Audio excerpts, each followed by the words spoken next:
নমস্কার। আজকে সাপ্তাহিক রাশিফল নিয়ে আলোচনা করব। 23rd March 2026 two 29th March 2026 এই সপ্তাহে সারাটা সপ্তাহ কেমন যাবে। তার আগে বলে রাখি গো রাশি একটু সিচুয়েশনটা। এখন কিন্তু নবরাত্রি চলছে, এরপরে আমাদের বাংলা নববর্ষ চালু হচ্ছে, সেটা নেওয়ার চেষ্টা করবো আপনাদের যে প্রোগ্রাম দেওয়ার জন্য। অবশ্যই তার আগে আজকে ছোট একটু বলে রাখি গো রাশির সিচুয়েশনটা। মীন রাশিতে বিরাজমান রয়েছে শনি, সেখানে রয়েছে শুক্র এবং সূর্য, অর্থাৎ ত্রিগ্রহী যোগ তৈরি হচ্ছে, শুক্রাদিত্য যোগ তৈরি হয়েছে। এছাড়া কুম্ভ রাশিতে রয়েছে আপনার রাহু, বুধ, মঙ্গল।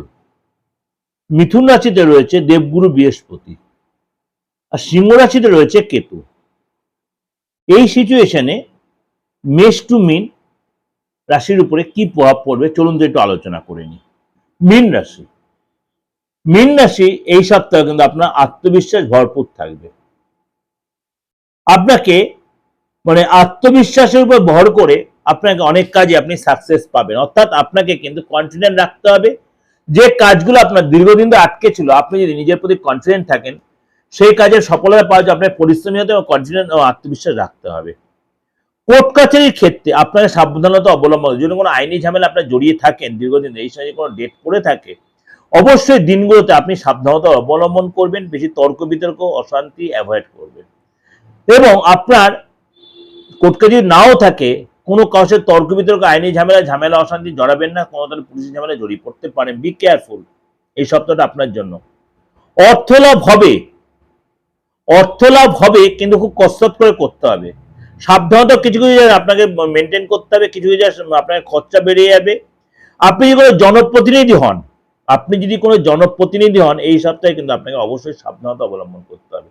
আপনি যদি কোনো জনপ্রতিনিধি হন, কিছু কিছু আপনার সাবধানতা হবে, কোনো কোনো কারণে আপনার গুরুত্বটা কমে যাবে, আপনাকে হয়তো চাপে রাখবে, সম্মানহানি হতে পারে, হয়তো আপনাকে ইগনোর করছে, এরকম জায়গাটা আপনি সেই জায়গাটা চুপচাপ বেরিয়ে আসবেন, বেশি তর্কে জড়াবেন না। আপনি কাজের জায়গায় আপনার কলিগরা এই সপ্তাহে আপনাকে হয়তো ততটা গুরুত্ব নাও দিতে পারে। ব্যবসা করছেন, ব্যবসায় আপনার যে কর্মচারী রয়েছে তারা আপনার বিরুদ্ধাচরণ করতে পারে, তারা অফ করতে পারে, আপনার চাপ রাখতে পারে, আপনার যে প্রোডাকশন অফ করে দিতে পারে, আপনার চাপে রাখবে। কিন্তু আপনার সেটা ঠান্ডা মাথায় ম্যানেজ, কারোর সাথে কোনো অশান্তি ঝামেলায় জড়াবেন না। এইগুলো কিন্তু মীন রাশি এই সপ্তাহটা খুব বেশি আপনাকে সহনশীল হতে হবে, মাথা ঠান্ডা রাখতে হবে, তুরন্ত কোনো স্টেপ নিয়ে ফেলবেন না। শত্রুরা আপনার উপরে কিন্তু চাপ সৃষ্টি করবে, আপনাদের কিছু কিছু ক্ষেত্রে এই সপ্তাহে আপনার সাবধানতা অবলম্বন করতে হবে। শত্রু চিহ্নের গুপ্ত শত্রু বা ওপেন শত্রু, এদেরকে আপনি একটু অ্যাভয়েড করে চলবেন। বেশি তর্ক বিতর্ক অশান্তি টোটালি শত্রুদের সাথে একদম টোটালি অ্যাভয়েড করবেন। রাস্তায় চলাফেরাতে সাবধান, তর্ক বিতর্কে সাবধান, গাড়ি চালাতে সাবধান। যদি আপনার ড্রিঙ্কস করার হ্যাবিট থাকে, ড্রিঙ্কস করে মোটেও গাড়ি চালাবেন না, তাহলে কোনো চোটাঘাত বা ট্রাফিক কেসের ভয় রয়েছে। এই সপ্তাহে 25 থেকে 26 তারিখ আপনার নানা রকম দিক দিয়ে আপনি সাপোর্টিং দিন। 25 থেকে 26 তারিখ আপনার জন্য সাপোর্টিং দিন। বাকি দিনগুলো ঠিকঠাক থাকলেও সব কাজে কিন্তু চেষ্টা করবেন এমার্জেন্সি বা শুভ কাজ আমি 25 থেকে 26 তারিখে আপনার করার চেষ্টা, তাহলে আপনি সাকসেস পাবেন। এটা আপনাকে যে ওভারঅল একটা প্রেজেন্টেশন দিলাম, অবশ্যই আপনাদের আমি একদম শরীর স্বাস্থ্য থেকে প্রেম রিলেশন থেকে আরম্ভ করে আপনার সবকিছুই বললাম। অবশ্যই ভালো লাগবে, ভালো লাগলে অবশ্যই লাইক করবেন, শেয়ার করবেন। আর যেটা আপনার বারবার আমাকে বলছেন দাদা এই যে নবরাত্রি চলছে, আপনি এই সময় যে কোনো তন্ত্রমন্ত্র আমাদের কিছু কাজ, আমি বলছি তন্ত্রমন্ত্রের কাজ নবরাত্রিতে অবশ্যই ভালো হয়। যেটা আমার আশ্বিন মাসের নবরাত্রি সেটাও আমরা কাজ করি, চৈত্র মাসের নবরাত্রি সেটা তো যারা তন্ত্রমন্ত্রের কাজ করেন তারা সবসময় করে।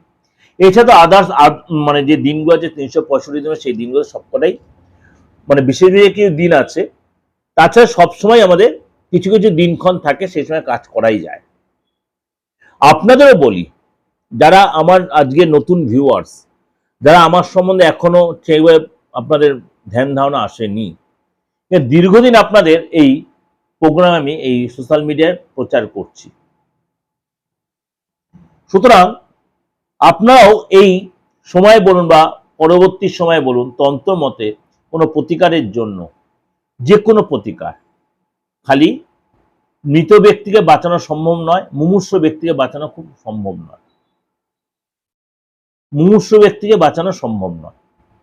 তাছাড়া মনে কোনো আইনি ঝামেলা বলুন, আপনি শত্রুর জ্বালায় জর্জরিত হয়ে যাচ্ছেন, মানসিক প্রচন্ড চাপ আপনার অর্থকেও আটকে রেখেছে, ভীষণ একটা চাপে পড়ে যাচ্ছেন, লোকে আপনার সাথে ভীষণ কনস্পিরেসি করছে, জেলাসি করছে, মানে বস সাথে সুসম্পর্ক তৈরি হচ্ছে না, বারে বারে চাকরিটা চলে যাচ্ছে বা হতে হতে মুখের সুযোগ হাতছাড়া হয়ে যাচ্ছে, এই যে কাজগুলো ক্রিটিক্যাল কাজগুলো, বা স্বামী স্ত্রীর মধ্যে একটা বন্ডিং এর অভাব, বা বিয়ের একটা জায়গাটা আটকে যাচ্ছে, কেউ আপনার বেঁধে রেখেছে, সম্পত্তির দিক দিয়ে প্রবলেম, এই জিনিসগুলো আপনি অবশ্যই তন্ত্রমতে রেকটিফিকেশন করার কিন্তু বিরাট সুযোগ আপনি আমার থেকে নিতেই পারেন। সুতরাং তার জন্য কি করতে হবে, কেন এগুলো সবই গুপ্তবিদ্যা, গুহ্যবিদ্যা, এই তন্ত্র নিয়ে আলোচনা করতে চাই না, আপনাদের রিকোয়েস্ট আমি আলোচনাটা বারবার করতে হয়। সুতরাং আপনারা কিন্তু অবশ্যই তন্ত্র, কেন আমি বারে বলি রক্তের মধ্যে আমার তন্ত্র, যারা আমাকে চেনেন তারা জানেন, যারা আমার পুরনো ক্লায়েন্ট তারাও জানেন কি কি কাজ বা কি কি অসাধ্য সাধন আমি করে দিয়েছি। তন্ত্রের মানে অনেক স্টেজ রয়েছে, অনেক স্টেপ রয়েছে, এক একটা তন্ত্রের এক রকম, কখনো বুদ্ধিস্ট তন্ত্র, কখনো আপনার আমাদের মুসলিম তন্ত্র, কখনো হিন্দু তন্ত্র, কখনো আপনার জৈন তন্ত্র, বা কখনো আপনার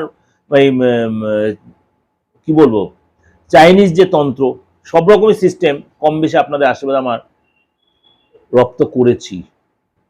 এবার যাকে যে ট্রিটমেন্টটা দেওয়া উচিত সেটাই আমি অ্যাপ্লাই করার চেষ্টা করি। সুতরাং রোগ অনুযায়ী ওষুধ অ্যাপ্লাই করা।